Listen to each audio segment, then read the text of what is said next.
voudrais parler à un pasteur, je voudrais parler à un leader d'église, à un leader de louange, à une personne qui a une responsabilité dans l'église. Je voudrais te dire que tu as une responsabilité essentielle dans le bien-être des personnes qui sont autour de toi. En fait, tu ne te rends pas compte à quel point, par rapport à tes décisions ou ce que tu vas demander à certaines personnes, combien tu peux atteindre psychologiquement une personne et la détruire et lui faire du mal. J'ai vu des personnes quitter des églises avec un poids, un fardeau, parce qu'on leur a trop demandé. C'était trop lourd pour eux, trop fatigant pour eux. Et en fait, ils ont vécu une vie chrétienne comme une loi et non dans la grâce. Et je crois que le meilleur équilibre qu'on peut amener dans notre vie autour de nous, dans le service qu'on a aujourd'hui pour le Seigneur, et ce que le Seigneur nous a confié, c'est d'apporter la grâce. Jésus a dit quelque chose de très important.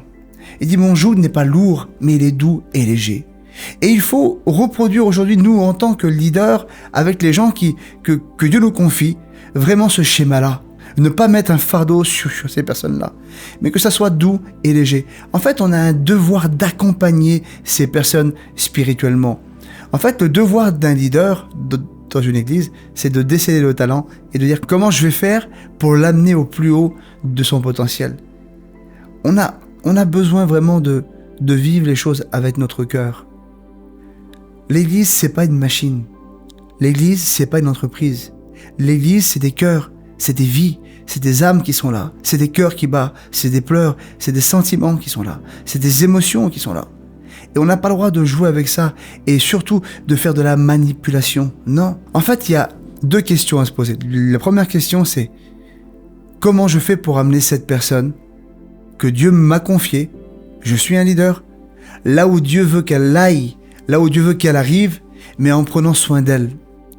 Et la deuxième question qu'il faut se poser, c'est pourquoi je veux qu'elle serve. Est-ce que je veux qu'elle me serve ou alors je vais la former pour qu'elle serve Dieu?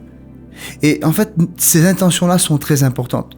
Trop de personnes ont utilisé des gens pour leur propre intérêt, pour leur propre service. C'est pas le cœur de Dieu. Le cœur de Dieu, c'est que tu puisses former pour que ces personnes-là puissent être autonomes et qu'elles puissent servir le Seigneur, être libres et pouvoir accomplir leur appel et leur destinée.